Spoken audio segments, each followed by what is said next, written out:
Assalamualaikum warahmatullahi wabarakatuh. Bertemu lagi dengan saya Ade Mutia pada pelajaran Al-Quran Hadis untuk kelas 10. Alhamdulillah hari ini kita bisa berjumpa lagi pada kesempatan mempelajari Al-Quran Hadis kelas 10 yang bertemakan tentang memahami hadis, sunnah, athar, khobar, dan juga hadis qudsi. Sebelumnya kita sudah membahas tentang pengertian hadis dan juga sunnah serta macam-macam sunnah. Seperti yang kita tahu, hadis merupakan salah satu sumber hukum ajaran agama Islam. Nah, selain ada hadis, kita juga sering mengenal istilah sunnah, athar, khobar, dan juga hadis qudsi. Yang pertama yaitu tentang khobar. Khobar menurut bahasa berarti an-naba, yaitu berita-berita.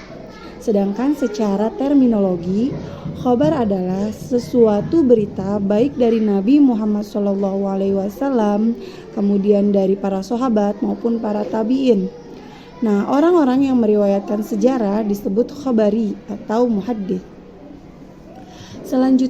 Selanjutnya kita belajar tentang athar.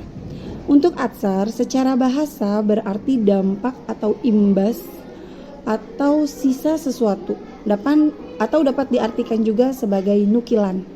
Nah, untuk doa yang dinukilkan kepada Nabi dinamai dengan doa maksur. Mungkin teman-teman pernah dengar yang namanya maksurat, yaitu doa pagi dan sore. Nah, doa tersebut adalah doa yang pernah dicontohkan oleh Nabi SAW. Sedangkan secara terminologi, athar terdapat dua pendapat. Jadi secara terminologi ada dua pendapat yang memberikan pengertian tentang athar. Yang pertama yaitu athar yang pengertiannya sama seperti hadis, yaitu apa yang disandarkan kepada Nabi Muhammad SAW, baik perkataan, perbuatan maupun ketetapannya. Yang kedua, ada yang berpendapat bahwa athar adalah perkataan, tindakan, dan ketetapan para sahabat. Selain itu, secara istilah, para ulama fuqaha atau ahli fikih sering menggunakan kata athar ini, yaitu diibaratkan sebagai perkataan para sahabat, tabi'in, para ulama salaf, dan juga lain-lain. Nah, salah satu contoh athar seperti perkataan tabi'in Ubaidillah ibnu Abdullah ibnu Utbah bin Mas'ud yang mengatakan bahwa menurut sunnah, hendaklah imam bertakbir pada hari raya Idul Fitri dan Idul Adha sebanyak 9 kali ketika duduk di atas mimbar sebelum berkhutbah. Nah, jadi ketika imam takbir sebanyak 9 kali pada saat sebelum khutbah Idul Fitri dan Idul Adha, ini merupakan salah satu athar dari seorang tabi'in yang bernama Ubaidillah ibnu Abdullah. Baik, sampai di sini apakah ada yang ingin ditanyakan oleh rekan-rekan semua? Materi berikutnya yaitu tentang hadis qudsi.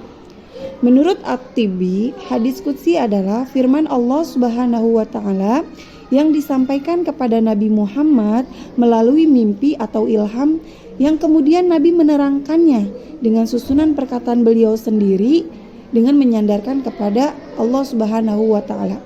Ciri yang paling sering kita dapati pada hadis qudsi adalah di dalam hadis tersebut ada kalimat qalallahu ta'ala yang berarti Allah Subhanahu wa ta'ala berfirman.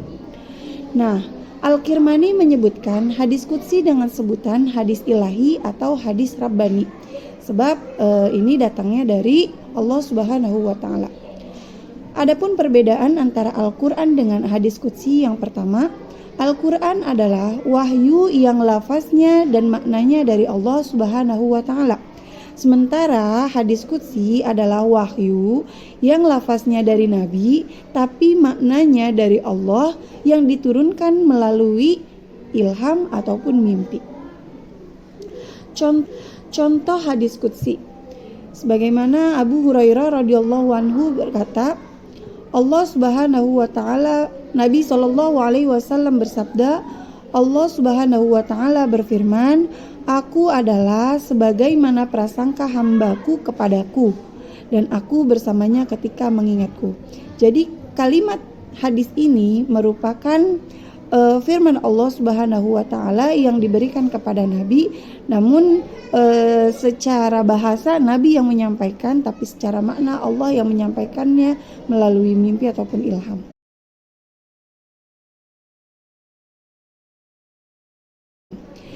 Mungkin itu saja materi kita pada hari ini.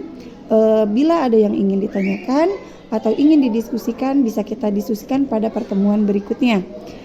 Untuk tugas hari ini, teman-teman silakan mengerjakan LKS, dilanjutkan pada pertemuan yang sebelumnya. Yang sebelumnya kita mengerjakan nomor 1 sampai 25, maka silakan dilanjutkan dari nomor 26 sampai nomor 45. Terima kasih atas perhatiannya. Sampai jumpa di lain kesempatan. Assalamualaikum warahmatullahi wabarakatuh.